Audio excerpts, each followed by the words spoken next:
This context about fate and astrology you can practically link to any Romeo and Juliet essay. And at the end of this video, I'm going to even give you a grade 9 model example that you can put in your Romeo and Juliet essays. So firstly, what is fate in astrology? Fate is something that is predetermined, it's out of somebody's control, and astrology is just a prediction of events based on the stars, the moon, the planet.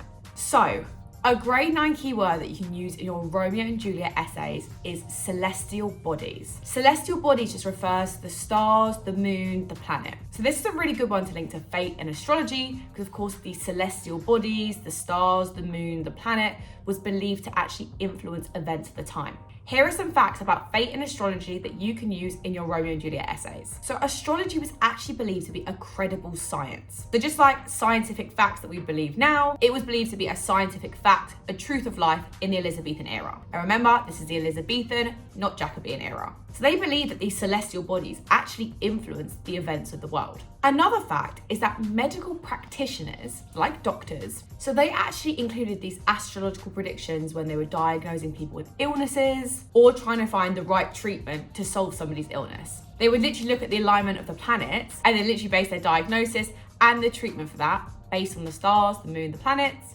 these celestial bodies. And if you want context for all of Romeo and Juliet, not just fate and astrology, but every single key bit that you need to know, that's all on the Lightup Hub. If you literally go onto Romeo and Juliet, go on context, all done for you, all summarized and all linked to the text. And lastly, Queen Elizabeth had her own astrologer. So there's a guy called John Dee, good old John Dee. He would read the stars, the moons, the planets for Queen Elizabeth and actually help her influence political decisions. That's how much they believed in it. So here are 3 examples of fate and astrology in Romeo and Juliet. Firstly, in the prologue, where it says star-crossed lovers. Remember, prologue, it's the beginning, it's said by the chorus, it's that dramatic irony. We as an audience know something the characters don't. We know they're subject to this fatal death and future from the beginning. The second one is said by Romeo before the Capulet party, and he says, some consequences, yet hanging in the stars, shall bitterly begin his fearful date.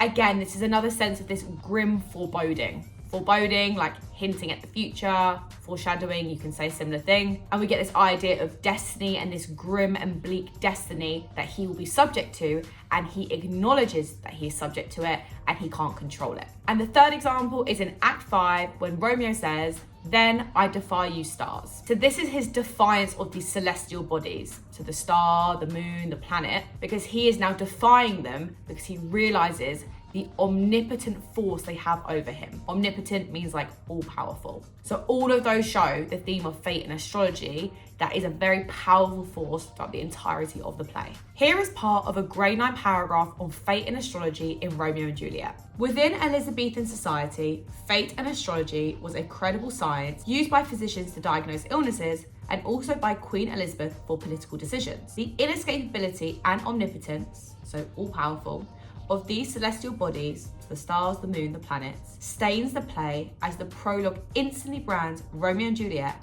as star-crossed lovers. This is a grim foreboding, so hinting at the future, and emphasis on how they were inextricably, they can't be separated, entangled, with their tragic fate set out by these celestial bodies. So that's just a nicer way that you can tie it all together. You can see how I've linked the context. I've talked about the physicians, I've talked about Queen Elizabeth, very briefly though, because I don't want this to be in a history essay. And then I've also linked it to the key quote and explained a bit about it. If you were gonna actually do this in your paragraph, you need analysis for the quote, you need some techniques. Again, you can take that all directly from the Lightup Hub and just put that in your own essays.